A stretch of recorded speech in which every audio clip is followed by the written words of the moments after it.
ndị Igbo be anyị kwukwara ya ka okwu ma tụkwa ya dịka inu si na agbụsi bụ otune ọmụrụ akọ na ebe a na-atụ nwata enweghị nne na nna ọdụ ka nke nwere nne na nna na-egere. Igbo mụrụ nze, Igbo mụrụ ọzọ, ekene m unu. Ụmụnne m ndị Igbo, biko ka anyị nebatụgo anya n'ihe gbasatara a single mother n'ala Igbo, maka ya bụ ihe na-akawajizi njọ nke ukwuu. Ọnwa Mgbeke jụrụ amaghị akpụ ka ọ na agụba jụrụ adịrọ nkọ. Ọ na nne na nna azụghị ụmụazị ha ka ọ na ụmụazị na-efi aka asaa n'anya ebutere onwe ha ụdị ihe dị otu a. Ama m mata bụrụ gbuo na nwaanyị ịtụ ime be nna ya na-anụbeghị di na ọ bụ ihe jọwuru ude na njọ ma si wue nkakwu n'isi. A na-akpọ ụdị ndị dị otu a na ha tụtara ime mkpuke maọbụ ime ọkwa. Unu nekwa anya ihe na-agagharị na society anyị bi, unu afụkwa na ụfọdụ nwere ike ha tụta ime ha egete ya dobe arụ na onweghị ihe mmenụ maọbụ na onweghị onye ga-amanụ. N'ikpete maazụ, ọ bụrụ na onye ahụ tozie, ikekwe ọ bụrụ na ọ n'ụdị ọmụtaghị nwa, ọ sị na ndị iro akarịa, ọ sị na chi ya eme ya. Ka anyị na-esepụnata aka enwe n'ofe tupu ọ ghọọ aka mmadụ. Nke dị ka ibe ya bụ na nne na nna anyị sokwa ịkọntribute n'ihe dị otu a. Kedu ihe m na-ekwu?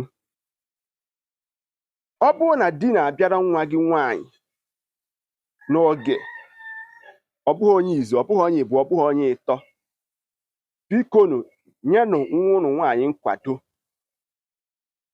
maka ngara mmarụ.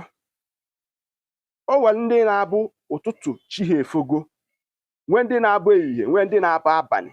Ngwa ka m jụọ gị, gị bụ onye nne, gị bụ onye nna, tupu ị nụọ di, ka ahụ ọ na-edi tupu nwoke ihe na-anụ gị abịakwute gị? Esizina ka nwa gị gụchaa akwụkwọ maọbụ ị ga-afụ ụfọdụ ụmụ nwaanyị anyị pasị na ha adịbeghị nkwadobe. Ịfụ na di na-abịara onye nkịtị nkịtị, ọ sị na ọ chọrọ iti agbọghọ. Ahụ nwaanyị na-agafe agafe, maka na ọ bụrụ na nwaanyị eruo ogo onye mụrụ, ihe ọ ga-aza bụ ajụwazie onye na-anụ. Onye ka ọ ga-abụ ịfụ ọtụtụ ụmụ nwaanyị ha mechaa ihe ehi niile, enwere ikezi ha nụpụnwe di, ha sị na chi ha emeghe. Ịfụzie ya o mee everything humanly possible ka ọ bụrụ na gịnị, ka ọ bụrụ na ọ nụ di, maka na ọ nọ ebe nna ya, nne ga na-akọ ya ọnụ, nna ya ga na-akọ ya ọnụ. Ị nwere ike ịfụkwu ụdị ndị ọ bụrụ na di ha ga-anụzi n'ikpete maazụ ga-ejezi ha enwe choice. Enwere ike ọ bụrụ agadi nwoke nwunye ya na ha n'ike ka ụmụ ya ga-abịa nụtara ya ụdị mmadụ dị ka gị nwa. Nne na nna, bikonu naba na okwu anya. Nke ikpete maazụ bụ ndị Igbo niile ka nke dịrị ọdịbendị ọdịbendị.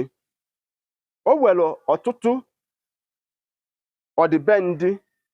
Ọ bụ na ije nụ nwaanyị, tupu ịbata ịnụ nwaanyị n'obodo, ụfọdụ obodo, ịwasị ọhụụ ọgọdọ gị nwa nke ị na-eme ihe isi nwaanyị. Onye ka ọ ga-abụ ọtụtụ obodo dị otu a, ị ga-afụ ụmụ nwaanyị niile ha tochaa, onweghị onye na-asị na ịkpawara akpawa ka irebe elebe. Ka m gwa unu eziokwu, ọnụọgụgụ ụmụ nwaanyị ka ụmụ nwoke, atụmadị n'ala Igbo anyị, ọnụọgụgụ ụmụ nwaanyị ehika. Onye ka ọ ga-abụ ịbụ okenye, ị na-ene anya, ị na-edoru anụ ala, di bịara nwa gị nwaanyị, ọ bụ na onye chi kwadoro kee nwa gị nwaanyị. O nwee ndị na-anụ early marriage, nwee ndị na-anụ mmadụ ejuo na nka amarọ m nke ị chọrọ ka nwa gị nwaanyị nụa ka ọ be nnọọfụ biko a sị anụta akara eze nya bụ na eze na-achị ọfụma were aka nri gbasaa ozi a were aka ekpe gbasaa ya gaa na my YouTube page ka ị were anya gị gbara onwe ha ihe nkiri echefukwana na onye gị na ya na-akarị ụbụbọ bụ Maazi-UC ụmụnne m ndị Igbo ka ọ be nnọọfụ ndị be anyị ndewo